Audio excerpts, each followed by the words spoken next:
guys to strap up. Let's get in this word. Repeat after me. This book of the law should not depart out of my mouth, but I will meditate day and night. I will observe to do all that's written therein. Then and only then will I make my way prosperous and have good success, not any success, but godly success. Now, if you believe that, give the Lord praise. Hallelujah. Praise you, Jesus. Father, in the name of Jesus, Lord, I give you all the glory and praise, Father God. I thank you for being merciful and faithful in the name of Jesus, Father God, because you have watched over us and protected us all day long, Father God. Most of all, you watched over us last night as we slept, helped us in defenses in the name of Jesus, Father God. And you've given us your breath of life in the name of Jesus, Lord, and called us into existence.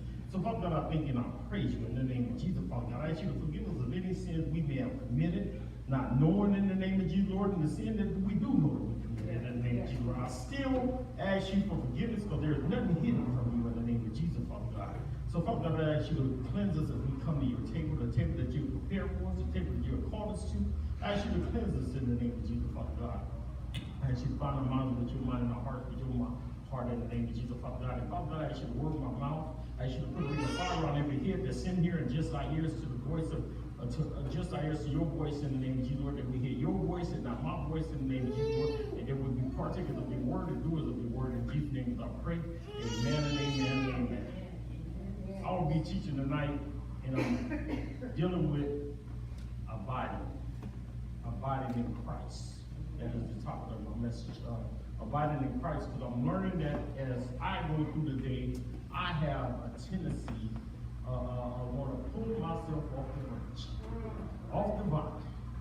And I'm quite sure that we all do. We have a tendency are not paying attention to what we're doing, or else get sidetracked or deceived by the deception of the enemy. I mean, that's what his job. His job is that he will make a suggestion of a word that is spoken to deceive you, to mislead you, to misguide you. So I'm going to be teaching about John chapter 15, and I'm dealing with abiding.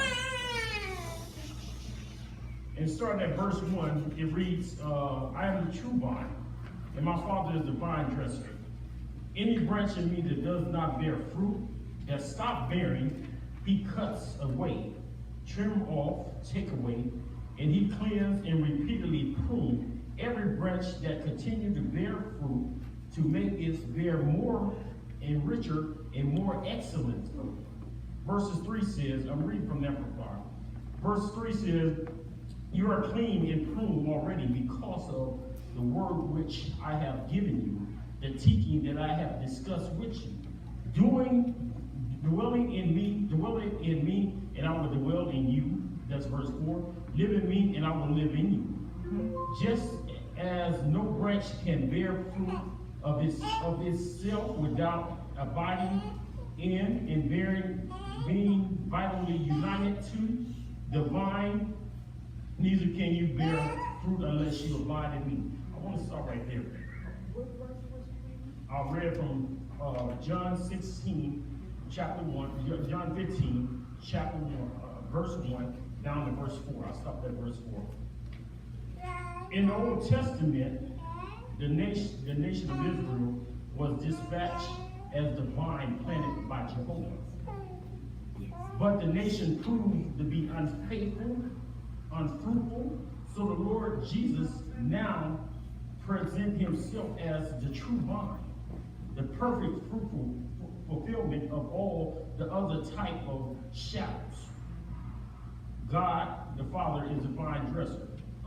Jesus, he took it on himself because, and I'll show you over in Ezekiel chapter 34, is when the Pharisees, which he dealt with them over in chapter 10, about them being the false shepherds, because there was a shepherd of the house of Israel. There was a shepherd who was going to the Holy of Holies and make the sacrifice for the people's sin once a year. But they would also take the sacrifice and they would tell the people that it was not good enough for their sins. So they would send them back out to go get more stuff, and they would take this here stuff that they had already brought and take it and put it in their position, in their home, and they would take their riches and live off of them. This is how they were doing back then. So to make a long story short, what they was doing was taking the anointing off of God's word and placing their own words in.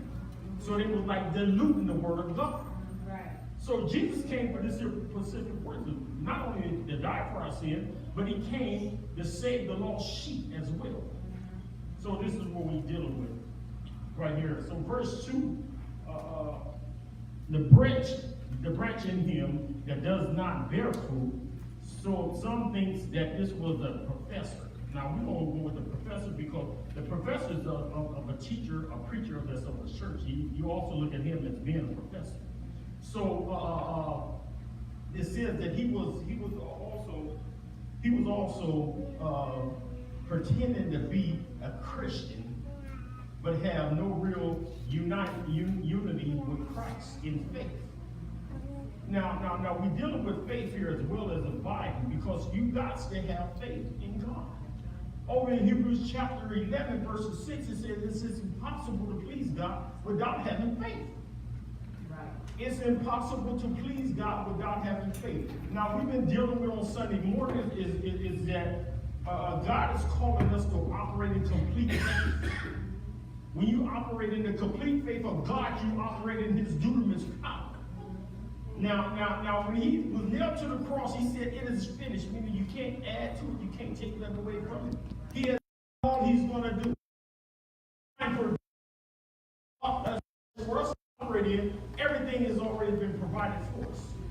Do you have faith to receive it? Do you have the faith to believe it? This is where we at now. You looking at a man that don't have a job. I say I don't have a job, but I also have a job because I work for God. Now, me laboring for another company or anything like this here, God finances is great for me. It pays my bills. It keeps me functional. If I need anything else, it's just be out of selfishness and greed. He keep money and finances in my pockets, gas in my cars. This is what I'm saying. The divine provision has already been taken care of for us. It's been taken care of for us that it won't forget. Okay. As I was reading here, we operate in faith, believing in faith. He didn't have no unity. There's unity when you believe in God. Because in Proverbs chapter 3, verses 5, let's go over there. Proverbs chapter 3, verses 5. I want you to feel this here. Read from the Amplified. Lean on, trust.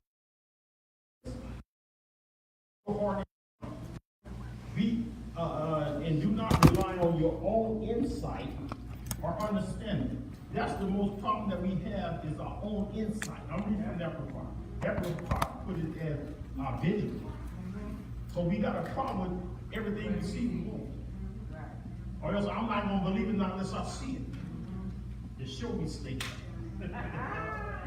But he said, trust in him. Lean on him. Lean on him. I don't know if you ever lean on God. There's something about when you lean on God, it's comfort.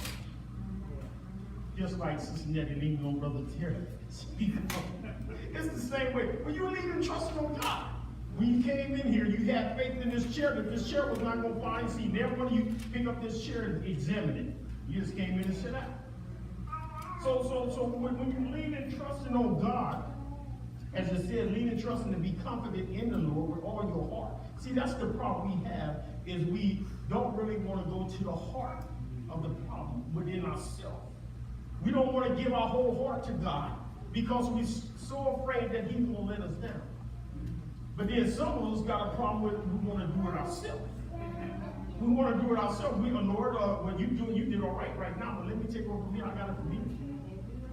No, right, can't do that. So in your mind, the mind is the battlefield of the ground. The enemy, he tries to control the mind by making suggestions. These voices that you hear the Lord's voice, and you also hear the enemy voice. But the word of God said, my sheep know my voice. And a stranger they will not follow. Meaning that we got to know the word of God. We got to spend time in the word of God. That when we spend time in the word of God, God speaks to us through the word. His voice become more clear to us. Right. When we don't spend time in the word of God, then we fall for anything. The enemy, he know the word too. He tried to twist Jesus up. Oh, I showed that Sunday. He tried to twist Jesus up with the word. In Matthew chapter 4, I think that was verse 6, he said that the enemy took him in the holies of holies. Meaning that he took Jesus in his own sanctuary, but he says he set him up on the high speaker and told him to throw himself down, trying to get him to commit suicide. Yeah. That spirit is of the devil. And that's the same thing that he will come up in your house and do to you if you're not covered in the word of God. All right. He'll get you to commit suicide. He told Jesus, throw yourself down from here. Your angel would give charge over you and you would not dash your foot against a stone. Right. Trying to get him to commit suicide. So this is what we got. We're dealing with faith. But this says that the professor, he didn't have no unity with God because he don't have faith. Faith is so powerful that it unlocks God's willingness. It unlocks his willingness. It moves you into the future.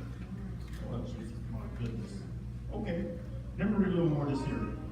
Other thing that is a true Christian who lost his salvation. Listen to this here. Other thing that it is a true Christian who lost his salvation because of his failure to produce fruit. Got something for that here. This is clearly impossible because it contradicts many other passages which teaches that the believer has an eternal salvation. So we know that this here does not bear fruit, does not have nothing to do with your salvation. Because once you receive Jesus in your life, guess what? That's your salvation. That's the foundation. It's just like this here's the foundation of this church. It's concrete. You can't lay no other foundation. Okay? Let's see here. Other think that it is a true Christian who became a backslider. He got away from the Lord and became interested in the things of the world. Okay? Now we get around the base. Okay? He failed to manifest the fruit of the Spirit, which is love, peace, long-suffering, gentleness, goodness, faith. This is what a branch that's not producing fruit. It misses. It don't miss the fruit of the Spirit. Now, I don't know if you have seen some of these trees, and I've seen some, just a couple of days ago. You have trees that's got green on them, but then you have the branches that are dead, that need to be cut away. You know, and this is what God want to do for Jesus also want to do for us. He want to cut the dead things that's in our life that we holding on to, that we longing to hold on to, and we think that nobody knows about it, but only one knows about it is God, because He's a God who sees all and knows all. So He want to prune these things. See, it's okay for us to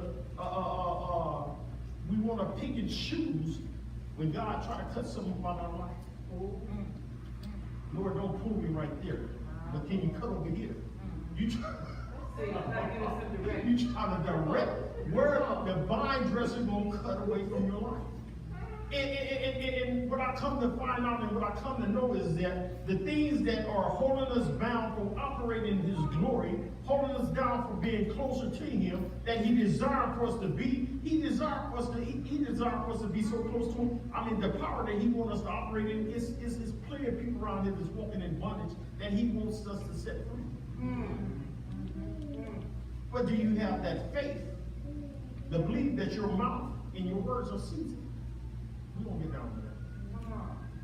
But operating in the power of God is that when we choose to be partakers of His will and submissive to His word, by operating in humbleness. I've been dealing with that there for the last few days too. So when the Lord gives you a word, it starts here at home first. I'm just bringing you back. The Lord knows I've been operating with it. So, all right, let me see right here. is exactly what the Lord does to unfruitful branches depends on how the Greek word era translated. This is how he deals with it. And then we still dealing with verse 2 in John chapter 15. We're down to verse 2. This still is verse 2. I want you guys to know where I'm at. We're still in verse 2. He says, it can mean take away. Take away. This here word era, A-I-R-O. I hope I'm saying it right. But anyway, it can mean take away. Over in John chapter 1, let's take a look over there. John chapter 1, verses 29.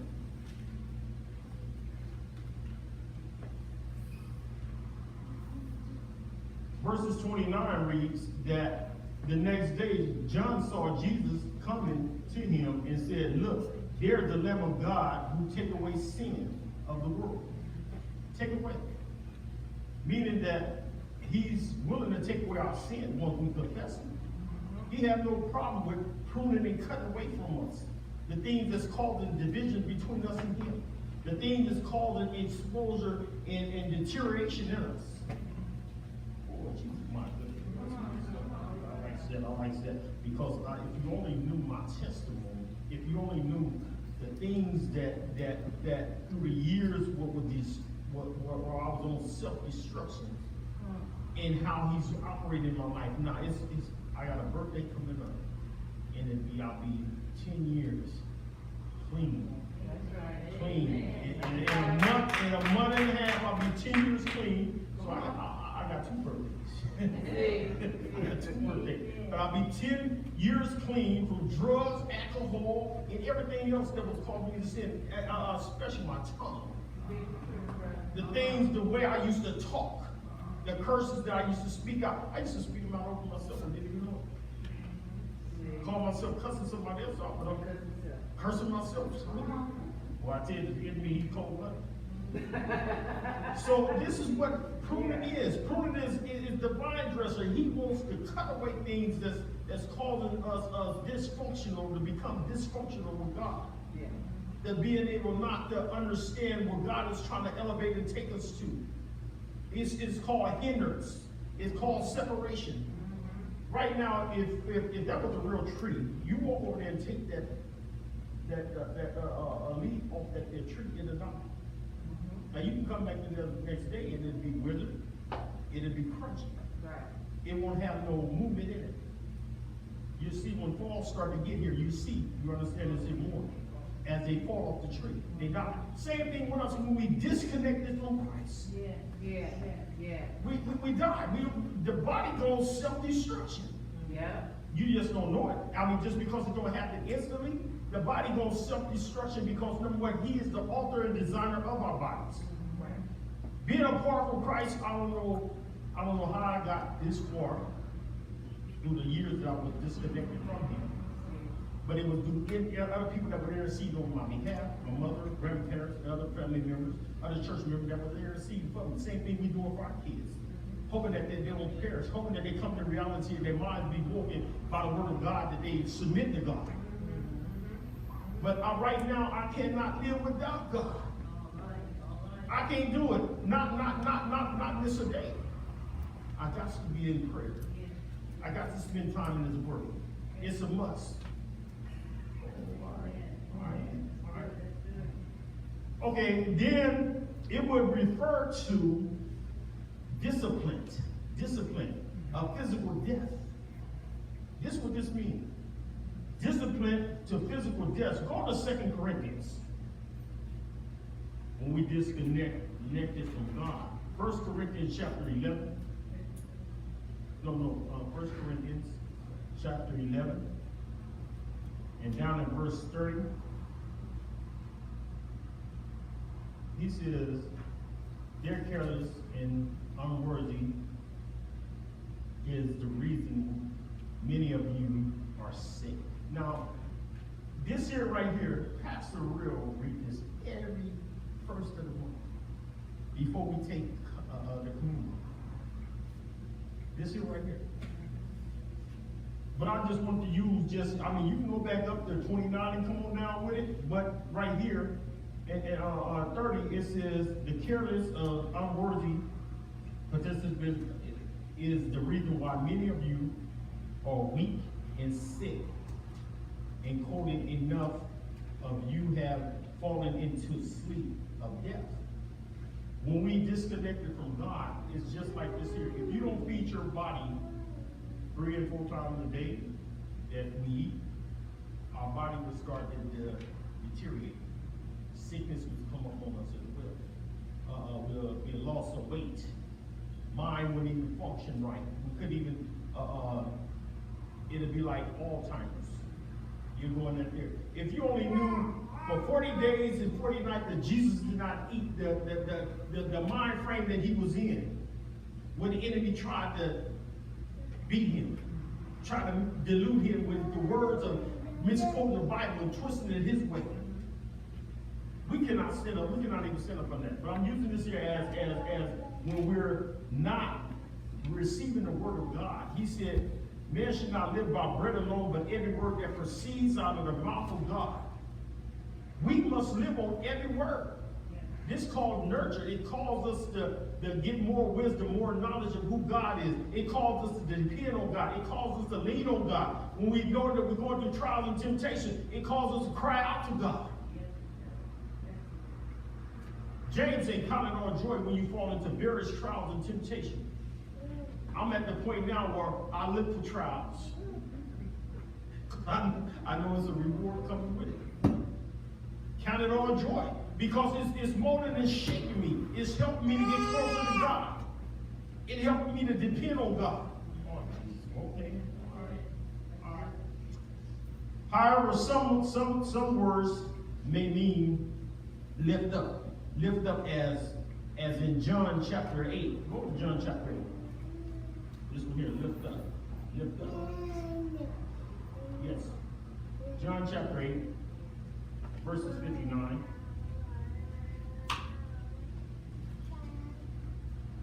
Verses 59. Verse 59 says, so they took up John chapter 8. So they took up stones to throw at him, and Jesus mixed. Oh God, we got the wrong. Let's see. Okay, let's see. So they took up stones to throw at him, and Jesus mixed with the crowd, and clearly hid himself and went out of the temple. All right, I'm gonna ask you guys to stretch that one. Stretch that one. But anyway, let me finish. We're going to scratch that one. That's the wrong one. I wrote something else that I shouldn't wrote. Then it would be the positive ministry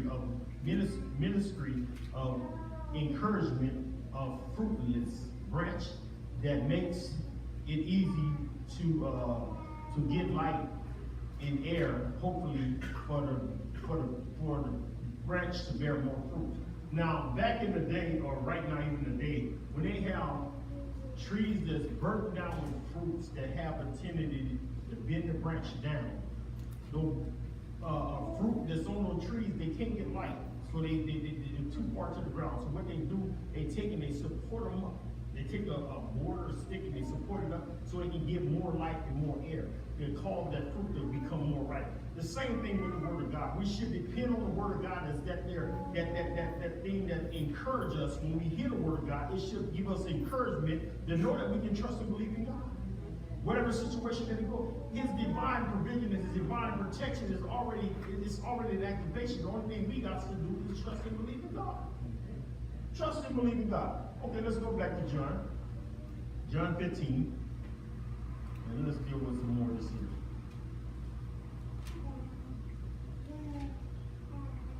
That was verse 2. Go over to verses 3 says, we're going down to verse 3 in John 15, verse 3. You are clean and pruned already because of the word which I have given you, the teaching that I have discussed with you. Now he's telling the disciples this. He's telling the disciples this is they're already clean from everything that was causing hindrance in their bodies, because they were walking with what? They were walking with the source, the dunamis power of God. It was already clean because they lived with the word. They ate with the word. They walked with the word. The same thing that we must do. Live with the word. Walk with the word. Eat with the word. Spend time with the word. This is what calls us to get stronger. It calls us to get spirit. Listen to this here. Go over to Proverbs 18. We're going to use Proverbs 18 the next 3 little sessions. What is Proverbs 18? Listen to this thing.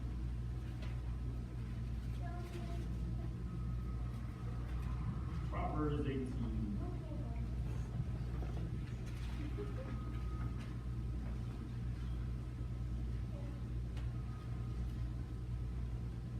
In Proverbs 18, verses 4, listen to it from the Amplified reads, it says, the words of a decree in wise men's mouth are like deep water, difficult to fathom.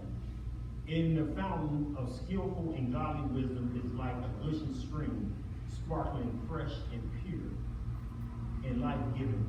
When you spend time in the Word of God, that tongue become alive and active. To speak his word, to speak in the next person's life, to speak in the person's life that's walking by you out on the streets. Like I said many times before, you got so many people that's scared to go to jail, scared to go to prison, but they walk around all day locked up. Imprisonment inside themselves. And then here we is, Christians free. They've been lifted up from the gates of death. They've been set free. They've been given the dunamis power of God. Is we in tune with God's voice to say, Lord say, go over and set me free.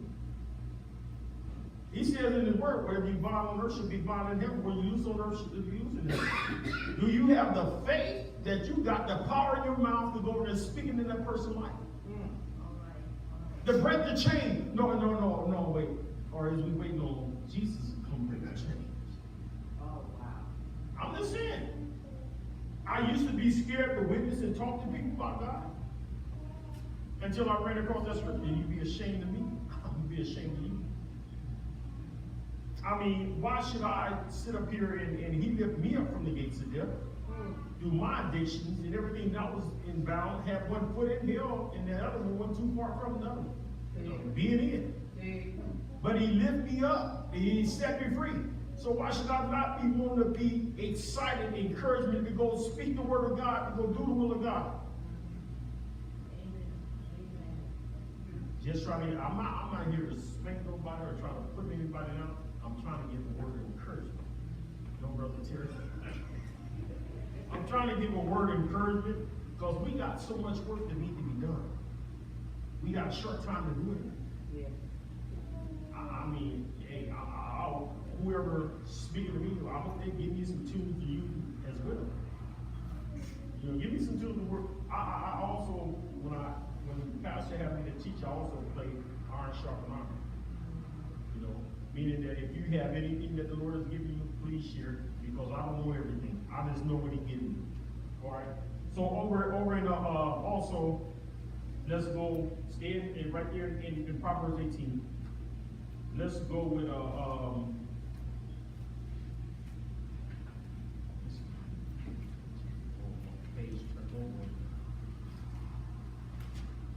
let's go with verse 20. Listen to verse 20. Read from the Amplified. A man's moral self shall be filled with the fruit of his mouth and with the consequences of his word.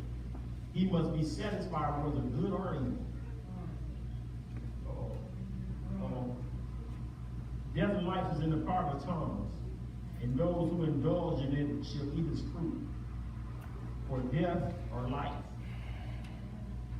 Well, I'm getting at with this here because when Jesus was teaching the disciples over in verse 3, he said they have already been clean because they have heard the word of God. They walked with the word, they lived with the word, they ate with the word. So they was clean. Because number one, he sent them out 2 by 2. The word of God said he sent them out 2 by 2 to do the work. And they came back. Lord, that was on fire. That was excited. Lord, we seen Satan fall This is what they said. They went out and did the work, and they were excited to see people get free and get saved. They were energized to want to do more. And this is how we should be. But the thing is that, well, I'm using these verses for because the words is in our mouth. Jesus speaks to us through our mouth. But or do we have enough word inside of us to speak the power of God? The word of God said, your word should be seasoned. Your word should be seasoned. Your word is seasoned to break the chains of the shackles that's holding that person down. This is why I said you have the power to go and set that person free. If Jesus gives you the authority to do it, don't you go try to do it on your own, but hear God's voice. They didn't tell you, go over and speak to that person. Go over there and spend time with that person. Witness to him. They waiting, just waiting. Mother Timothy showed me something the other day. The word of God is embedded inside of us, but it's just waiting on activation. It's a lot of people that's out there that's in bondage right now. They've already seen it already been played. He said one was supposed to see one water, but he could increase. And he using one of us to go and speak to those people that cause that shit to change in their life, cause that their word to be activated with the power of God that we have in our mouth. Over in Matthew,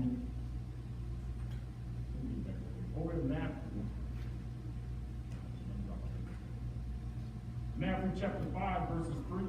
Somebody read that for me, please. Matthew chapter 5, verses 13. Yes, ma'am.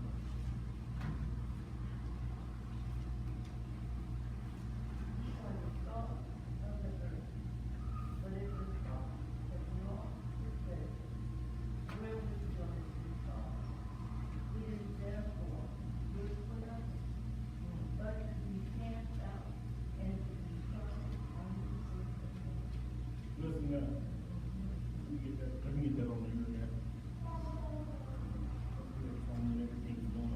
But that's what God says, the Mother Tim just read. You are the salt of the earth.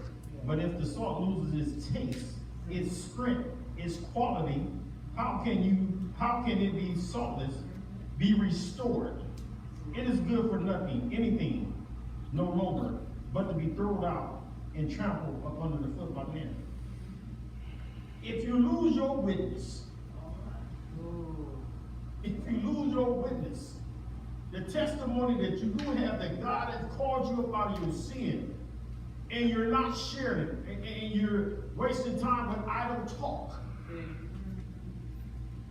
The word of God tells us to be quick to hear and slow to speak. We can take it up from where Jesus, when they tried to get Jesus to talk, he wouldn't say nothing. And it's a good thing he didn't say that. It's good, but he took all that for us. It's a good thing that he didn't say that, because if he would have said it, the angel would have been in operation. Mm-hmm. You must know the power that you have inside of you. You must know the power of your word. I mean, whether you saved or not saved.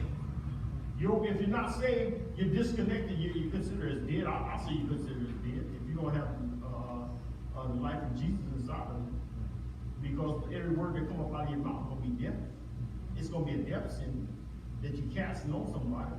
But it's a shame that if we are men of God and women of God who have received God in our life, and we still speaking as the old person was speaking, and we're not putting the power of God in operation, he said we're going to be held accountable for everything that comes up out of our mouth. Especially if he gave you his dunamis power, and you guys got the dunamis power. You guys got the dunamis power. You got the power to break things, to call things into existence. I made a statement is that the power of prayer. You don't have to leave to go nowhere. I mean, you got people that's over in other towns, and you can't get there. Hit the knees. Go to praying. Go to interceding on their behalf. I done got reports. One of my cousin granddaughter had drowned up in Las Vegas, and he called me. Now he's not saved, but he called me. He called somebody that he knew was saved. I can jump on the prayer line, pray with him, got off the phone, called the prayer team. This is what's going on. We went in intercession for their life, for the baby life. 5 minutes later, the phone call, she's fine. She's sitting on the bed, she hooked up, they sent her pictures and everything. But it's by the grace of God. Yeah. The power of prayer, the power of our words, the Lord has given us. We can speak these things by being in tune with his voice. Okay. All right. Back to John 15. Back to John 15. Okay. Let's see. He says, "You are already clean and pruned and already because of the word which I have given you, the teaching I have discussed with you." Verse 4 says, "Dwell in me, and I will dwell in you. Live in me, and I will live in you. Just as the branch cannot bear fruit of itself without abiding and being vitally united with the vine, neither can you bear fruit unless you abide in me." The fruit of the Spirit. We read the fruit of the Spirit. I read that a while ago. The fruit of the Spirit, love. Let's go to Galatians. Galatians chapter 5. Here's some scriptures. Galatians chapter 5.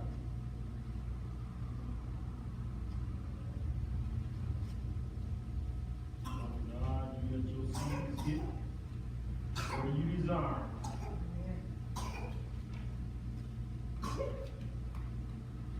Chapter 5, Galatians chapter 5, down at 23. No, we start at 22.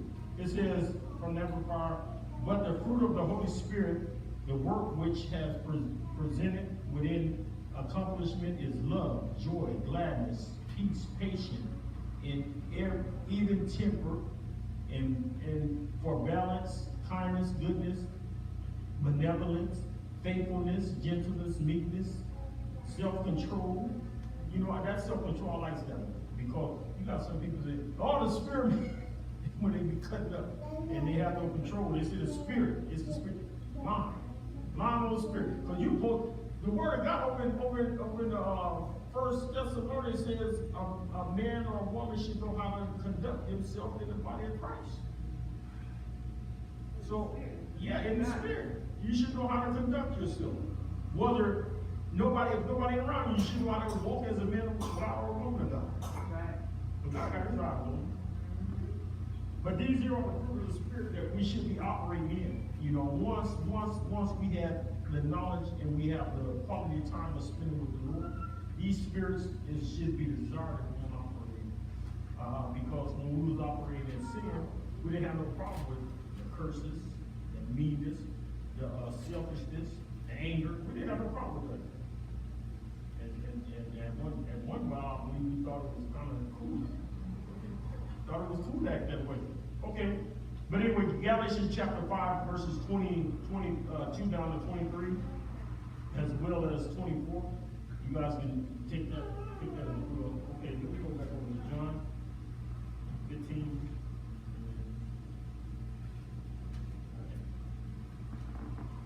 23 more minutes. Oh no, 13 minutes. Let's see, he said, "Dwell in me, and I will dwell in you. Live in me, and I will live in you. Just as a branch can bear fruit of itself without abiding, being vitally united to the vine, neither can you bear fruit unless you abide in me."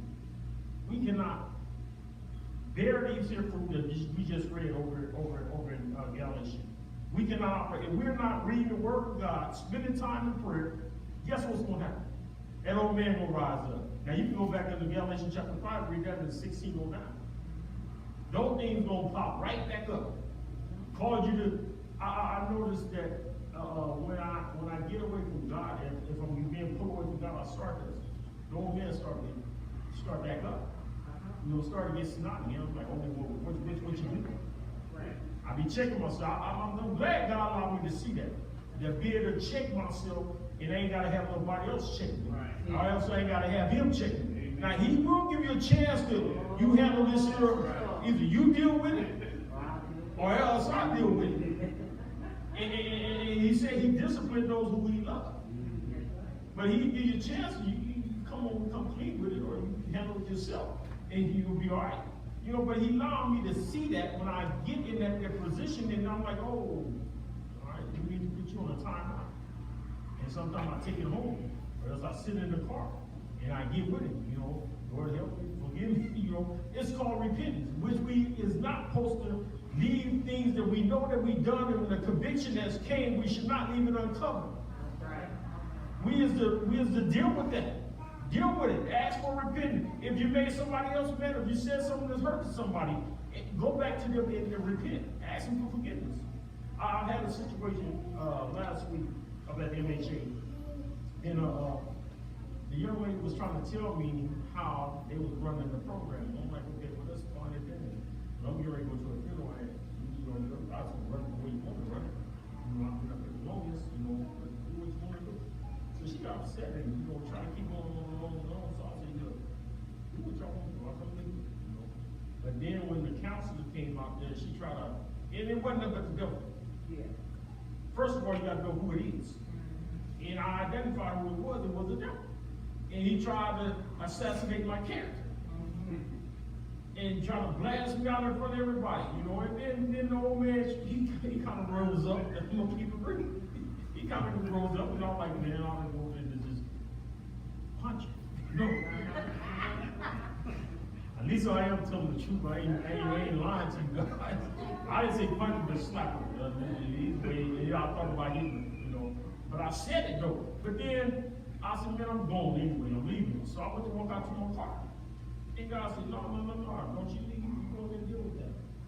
You go in there and deal with that. I said, all right, no problem.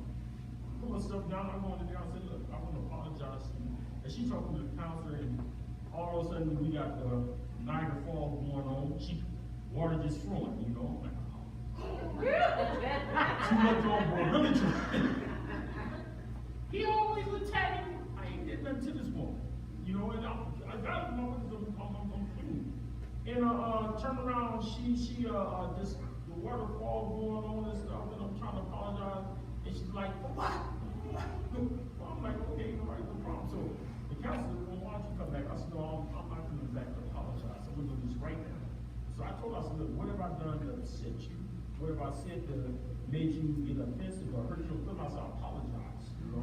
And she was like, still carrying on. I said, look, I done trained you and taught you how to work up here. I said, you can get up here now a couple of months. I said, but anyway, that's beside the point. I said, but I'm a man of God. I said, first of all, I said, and for me to even assassinate your character, what you said I did to you, I ain't did that. I told you to run around how you want around me. You know, I got a feeling of the team. I ain't got time to argue with you. I said, but anyway, I want to apologize to you and make it right before I leave. Because see, I don't know if I'm going to see this day. I don't know if I get called before she get called, but I got to take care of the situation.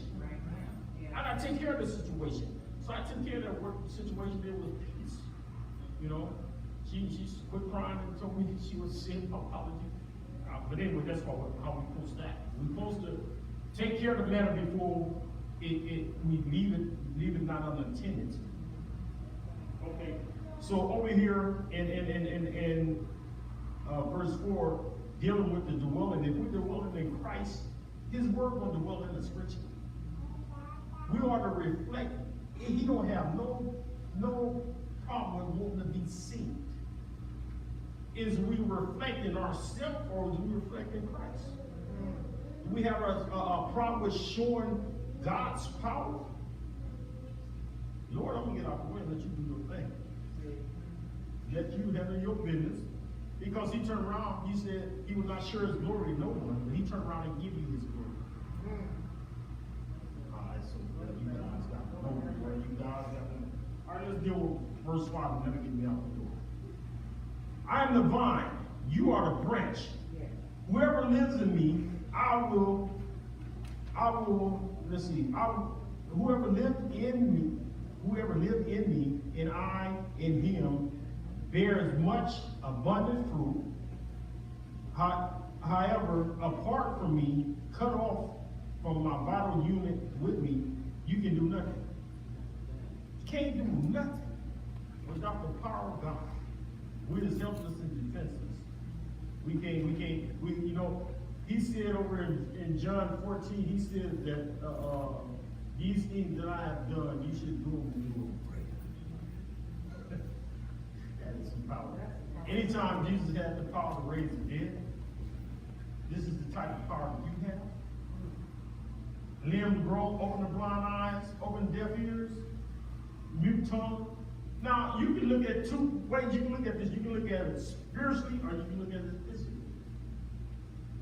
You got people that's seeing physically, but they're spiritually blind. With the power you have inside of you, you can open up their blind eyes. You got people that's hearing, but they're spiritually dead. Deaf. They can't hear the word of God. Over in Psalms 15, 115, he says, and this was called this deafness and this blindness come upon you by you choosing idols. Put them in God positions. Let's take a look at that. Go to Psalms 115. I like that. Psalm 115.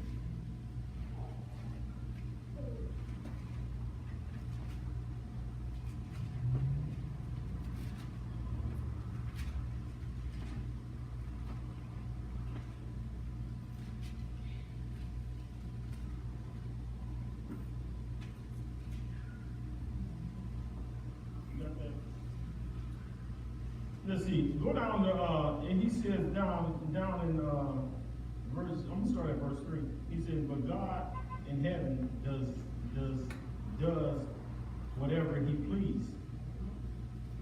In verse 4, he says, "The idol of the nation are silver and gold, a work of men's hands.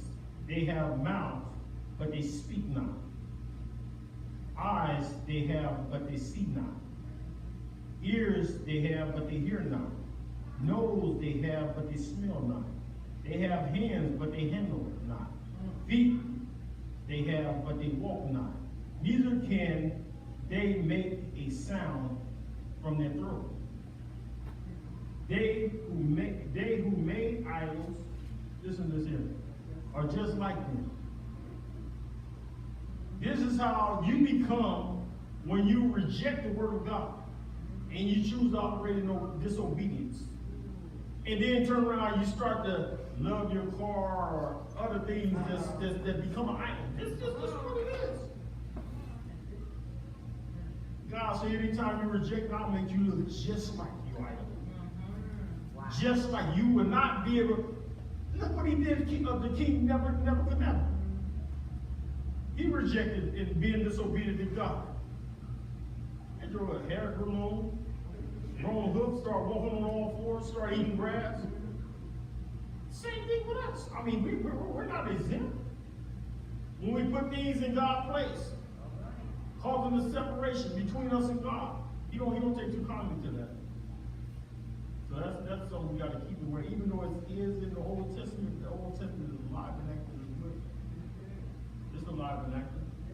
Let me get back on to John. You all didn't learn this? Well, to God be glory. Y'all getting the short notes. I'm serious. Let's see. Proverbs, you know what? Matter of fact, James chapter 1, verses 13. And let me read John 15:5 again. "I'm the vine, you are the branch. Whoever lives in me, and I in him, bear much fruit, abundantly fruit. Whoever apart from me, cut off from vital union with me, cannot do nothing. And I'll put, first let me get Proverbs 18, verse 1. Proverbs 18:1.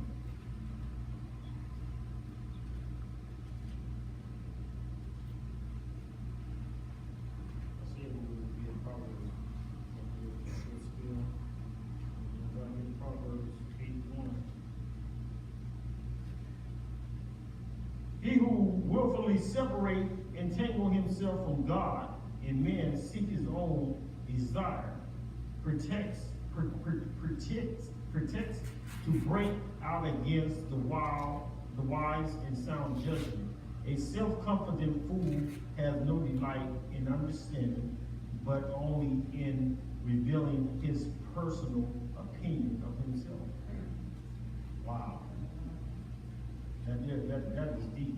When you separate yourself from God, when you separate yourself from God by not receiving God's word, not want to be active in God's word, not want to live in God's word, you separating yourself from God. You choosing to do your own thing. I made a statement that, and some of y'all will agree with me. When we was in our teenager days, I can't wait till I get grown, so I can do what I want to do. I can do my thing. We said it. How many agree with me? Everybody, you know you said it. Can't wait till I get grown. Do my own thing. Not knowing that the enemy was laying he was waiting for it. I can't wait till you get grown. That's what he said. He was saying, I can't wait till you get grown, because I'm going to take you on a adventure. I'm going to try to destroy you. He's a serial killer. I'm going to take every power that God has given you. Because over in Genesis chapter 1, verse 26, he said, let us, Father, Son, and the Holy Spirit make man in our own image, our own likeness, in our own authority. The authority that you have. My goodness. We shouldn't be around and chasing nothing but Jesus. When you chase Jesus, the rest follow you. That's right. Get up every morning. Come on, give him mercy and favor. I know. On the prayer line, I tell God, I said, Father, in the name of Jesus, Lord, I thank you. I'm about to car accident, start problem, try to take the road rate, racing, and speed on college, death, for middle, death, for Hades. And I thank you that your Holy Spirit, goodness, mercy, and favor is my passengers. Yeah. Some of my fault, so I rode by myself. That's right. And he rolling with me, boy. Right. Goodness, mercy, and favor, and the Holy Spirit. Okay. That's how we got to do it. That is my time. I thank you guys so much. I hope you guys is watching on the internet. I hope that you guys receive the word of God. And I hope you guys go back over the scripture and spend time and seek God for yourself. Because the word of God says, study to show yourself approved.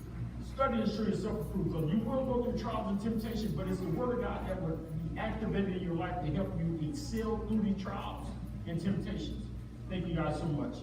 Amen. Father, in the name of Jesus, I thank you for this time that you allowed us to come to your table in the name of Jesus, Father God. I thank you that you have given us your word. If I have said or spoken anything that was not of your word in the name of Jesus, I command crop failure, that it will not be a hindrance, it will not come into our path, it will not be a stumbling block in the name of Jesus, Father God. But every word that was spoken, every word that we have read, that it be stored in our self-conscious, that it be sealed in our heart and our mind, because you said you would write your laws up on our hearts and our mind. And Father God, I declare and I decree that we will not just be hearers of your word, but we will also be doers of your word. So Father God, I ask you to seal us in your precious blood. In Jesus' name I pray, amen.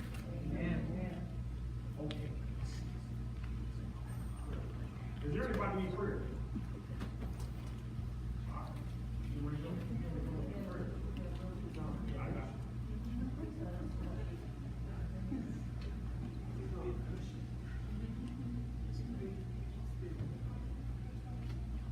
Are you okay? She ain't playing. She said she want to pray for her family. All right. All right. That's right. That's right. Lord, the other the babies. Boy. Anybody else? What other hand? Yo.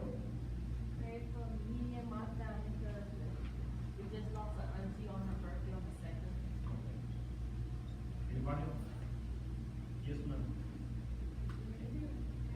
Oh, you got that. Don't be afraid. Don't be afraid. Full range of full motion. Anybody else?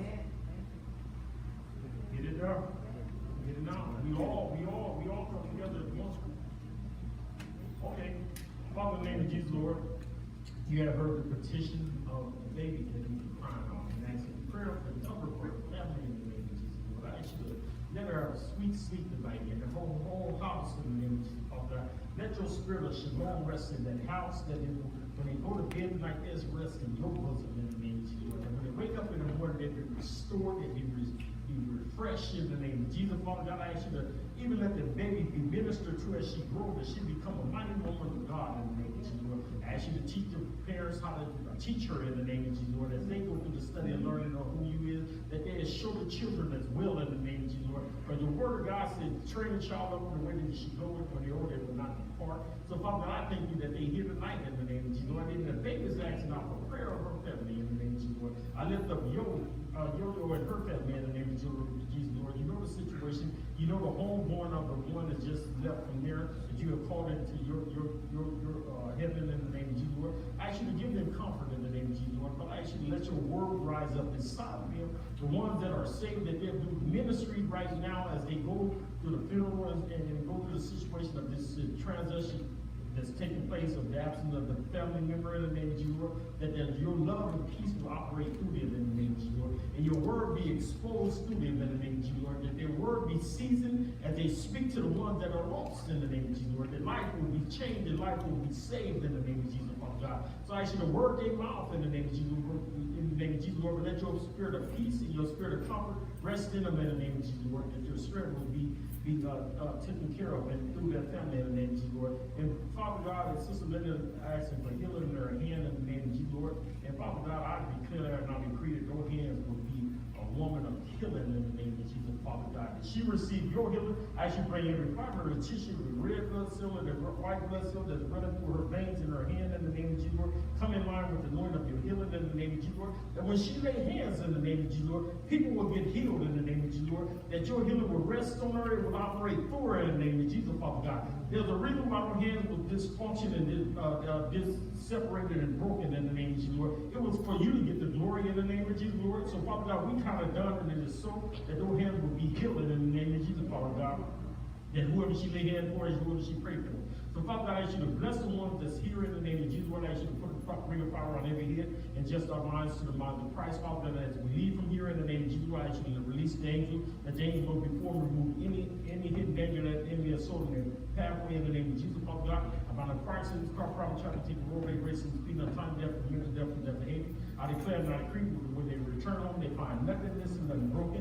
And Father God, I declare and I decree that their sleep will be sweet tonight in the name of Jesus, Lord. That your shalom will rest on everybody's house in the name of Jesus, Lord. That when we walk in the house, Father God, we'll feel your sense of peace in the name of Jesus, Lord. Your sense of joy in the name of Jesus, Lord. That when we wake up in the morning, Father God, your strength will be renewed in us in the name of Jesus, Lord. And your joy will be renewed in us in the name of Jesus, Lord. That we'll be on fire, ready to go and do your will and your purpose throughout the day. And Father God, we lift up the tithes and offering in the name of Jesus, Lord. We ask that the lights be paid and the bills be paid, water, gas in the name of Jesus, Lord. And we have an overflow for the building next door in the name of Jesus, Lord. And I thank you right now that this finance is sealed in your precious blood. In Malachi chapter 3, you said, bring all the tithes and offering in the storehouse, and you open up the windows of heaven to pour us out a blessing that we will not have room enough to receive. So, Father God, everyone that they gave, Father God, I say, let them respect their blessings in the name of Jesus, Lord. Because we sever the heads of the python spirit that come against the finances. We smash, crush, and destroy the eggs of the python spirit in the name of Jesus, Lord. We declare a financial blessing coming through mailbox in the name of Jesus, Lord. Through the hands of the people in the name of Jesus, Lord.